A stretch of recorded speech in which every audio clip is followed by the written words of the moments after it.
पन्हाळा नगर परिषद निवडणुकीसाठी अर्ज भरण्याच्या आजच्या अखेरच्या दिवशी नगराध्यक्ष पदासाठी 6 तर नगरसेवक पदासाठी तब्बल 80 असे एकूण 86 उमेदवारी अर्ज दाखल झाले। गेली 15 वर्षे पन्हाळा नगर परिषदेवरती जनसुराज्य शक्ती पक्षाची सत्ता असून या निवडणुकीत देखील जनशक्ती पक्षाकडून स्थानिक गटांना एकत्रित घेऊन निवडणूक बिनविरोध करण्याच्या हालचाली सुरू झाल्या आहेत। नगराध्यक्षपद सर्वसाधारण महिलेसाठी आरक्षित असून जनसुराज्य पक्षाने एकूण 12 नगरसेवक पदांसाठी एबी फॉर्म वितरित केले आहेत। तर शाहू महाआघाडी किल्ले पन्हाळा यांना 4 जागा, शिवशाहू आघाडीला 2 जागा आणि भाजपला 2 जागा देऊन बिनविरोध निवडणूक करण्याचा प्रस्ताव ठेवला आहे।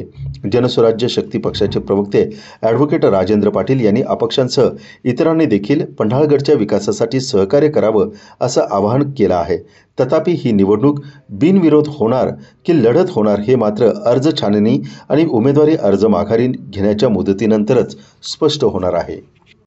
जनसुराज्य शक्ती पक्षानं 12 जागा आणि नगराध्यक्षपद, त्याचबरोबर BJP 2 जागा, शिवशाही आघाडी 4 जागा आणि शाहू आघाडी 2 जागा